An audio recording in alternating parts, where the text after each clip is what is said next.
Shalom saudara, pernahkah saudara berpikir mengapa berbagai masalah terjadi dalam hidup saudara? Jika saat ini saudara sedang menghadapi berbagai pergumulan, ingatlah bahwa semua orang yang masih hidup di dunia ini tidak bisa lepas dari berbagai permasalahan dan kesulitan. Kabar baiknya, sebagai orang percaya, kita memiliki pengharapan bahwa Tuhan selalu menyertai dalam setiap kondisi yang kita hadapi. Dan segala sesuatu yang terjadi pasti mendatangkan kebaikan bagi orang-orang yang mengasihi Dia. Dalam Voice of Pentecost kali ini, kita akan belajar memahami apa sih maksud Tuhan mengenai ujian, godaan, dan teguran yang dialami orang percaya. Tuhan Yesus berkata dalam Yohanes 16 ayat 33, "Semua ini kukatakan kepadamu supaya kamu beroleh damai sejahtera dalam Aku. Dalam dunia kamu menderita penganiayaan, tapi kuatkanlah hatimu, Aku telah mengalahkan dunia." Dalam ayat ini, Tuhan memberitahukan kepada murid-muridnya bahwa orang Kristen pun tidak bebas dari penganiayaan dan berbagai kesulitan hidup. Dalam Alkitab, ada 3 macam pencobaan berdasarkan tujuan dan sumbernya. Pertama, pencobaan untuk menguji dan memurnikan. Tuhan mengizinkan orang-orang saleh dalam Alkitab untuk mengalami ujian dan pemurnian dalam hidupnya. Contohnya Ayub, yang merasa telah mengenal Tuhan lewat kehidupan yang diberkati. Tuhan kemudian memurnikan Ayub lewat pencobaan berupa kesulitan dan permasalahan. Namun sesungguhnya, ujian yang lebih berat terjadi ketika orang diberikan kesuksesan dan berkat oleh Tuhan, seperti dalam kisah Salomo. Dalam kondisi diberkati dengan limpah, apakah mata kita tetap tertuju kepada Sang Pemberi berkat? Apakah Tuhan tetap menjadi kesukaan kita di atas segalanya? Dalam menghadapi pencobaan yang seperti ini, bagaimana seharusnya respon kita? Tuhan mau kita tetap mengucap syukur dan menaruh pengharapan kepada Tuhan.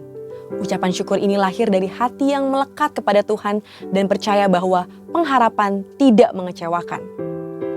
Kedua, pencobaan untuk menggoda manusia keluar dari hukum Tuhan. Yakobus 1 ayat 14 berkata, "Tetapi tiap-tiap orang dicobai oleh keinginannya sendiri karena ia diseret dan dipikat olehnya." Selain itu, pencobaan seperti ini juga dapat berasal dari iblis, seperti yang dialami Tuhan Yesus di padang gurun.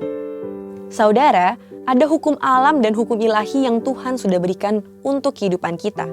Contohnya, jika seseorang banyak mengkonsumsi makanan berkolesterol tinggi, memiliki potensi terkena penyakit jantung koroner.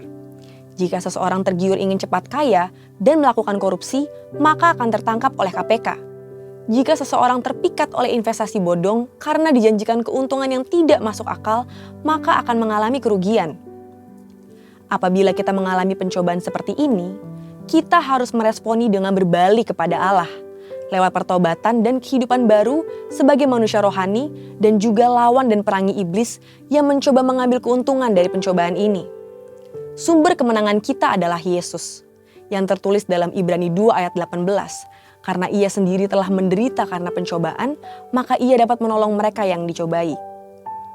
Ketiga, pencobaan untuk menegur manusia. Saudara terkasih, Tuhan selalu ingin membawa anak-anaknya ke jalan yang benar. Untuk itu, Tuhan perlu menegur dan menghajar kita lewat pencobaan yang tidak mengenakan seperti yang dikatakan dalam Ibrani 12 ayat 5-8. Dan sudah lupakah kamu akan nasihat yang berbicara kepada kamu seperti kepada anak-anak?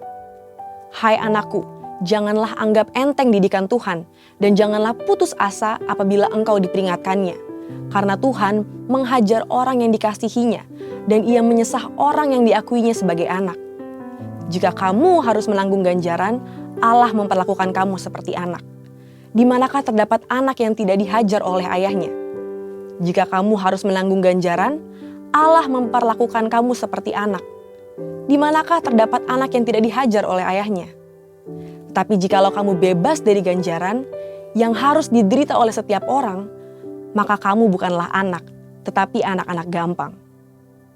Imam Zakaria sempat ditegur Tuhan karena ketidakpercayaannya dan menjadi bisu. Namun pencobaan ini tidak membuat Zakaria keluar dari rencana Tuhan. Saat tiba waktunya, ia taat melakukan apa yang diperintahkan Tuhan. Zakaria dipulihkan, bahkan dipenuhi Roh Kudus untuk menubuatkan keselamatan dalam Kristus. Bagaimana seharusnya respon kita terhadap pencobaan seperti ini? Pertama, sadarilah bahwa hajaran itu menandakan bahwa kita dikasihi oleh Tuhan. Kedua, biarlah duka cita yang terjadi karena hajaran Allah berujung pada pertobatan dan menghasilkan buah kebenaran. Saudara, respon kita terhadap pencobaan bukan bergantung pada kemampuan kita, melainkan pada kesetiaan Allah. Karena kesetiaannya, pencobaan yang kita alami tidak akan melampaui batas kekuatan kita. Dan Ia akan selalu memberikan kepada kita jalan keluar, sehingga kita dapat menanggungnya. Mari, jadilah pemenang atas segala pencobaan yang kita hadapi. Untuk penjelasan lebih lengkap dari tim teologi kami, silakan klik link yang ada di atas atau scan QR Code yang tersedia. Tuhan Yesus memberkati.